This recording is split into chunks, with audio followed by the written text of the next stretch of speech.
I don't know why we did it, but curiosity, that damn human trait, always gets the better of us. We should have known better, especially considering who we are. But when you've got money and power, you start to think you're invincible, that nothing can touch you. How wrong we were. It was supposed to be just another night out, something different to break the monotony.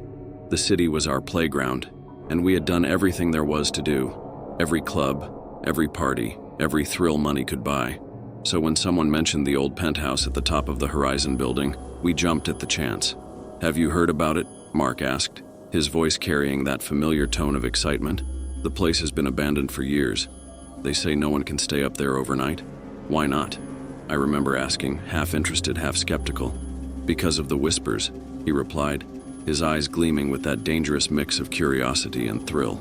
"People say you hear voices, see things that aren't really there." We all laughed. Whispers? Ghosts?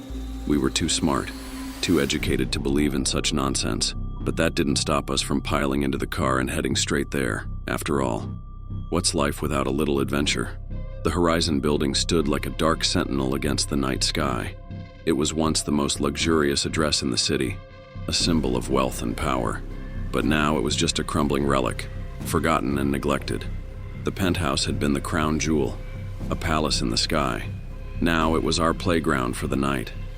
The elevator creaked as it took us to the top floor. As the doors slid open, a wave of cold air hit us, far colder than it should have been on a warm night. We stepped out into the darkness, our flashlights flickering as they tried to pierce through the blackness. "Is anyone else feeling that?" Lisa whispered, hugging herself as if trying to ward off the chill. "Feeling what?" I asked, though I already knew what she meant.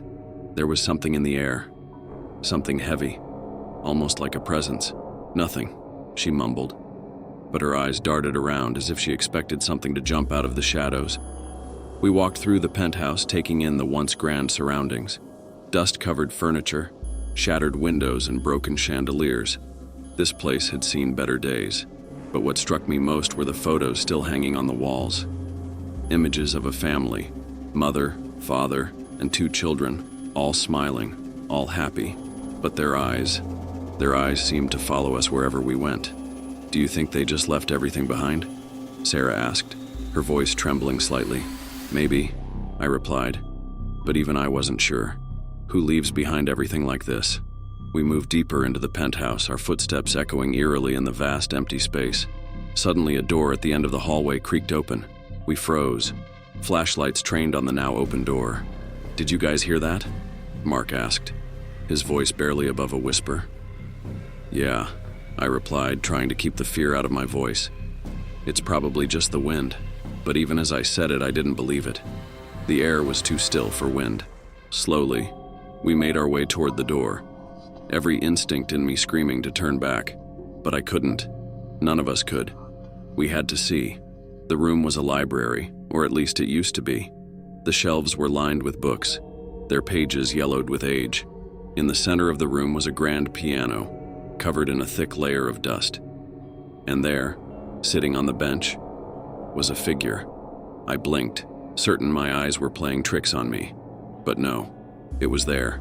A man, his back to us, his hands poised over the keys. "Do you see that?" Lisa whispered, clutching my arm. "Yeah," I whispered back, my heart pounding in my chest. "But it's not real. It can't be." "Then why is it moving?" Mark asked, his voice cracking. The figure's hands began to move, pressing down on the keys. A haunting melody filled the room, each note resonating with an unnatural echo. I wanted to run, but my feet were glued to the spot. "Who are you?" I managed to choke out, but the figure didn't respond. It just kept playing, the music growing louder, more intense. And then, without warning, it stopped. The figure slowly turned toward us, revealing a face that was nothing but shadow, a void where a person should have been. We screamed and bolted for the door, our hearts pounding in our chests. But as we reached the hallway, the door slammed shut, trapping us inside. The music started again, louder this time, almost deafening. "Let us out!" Sarah screamed, pounding on the door, but it wouldn't budge.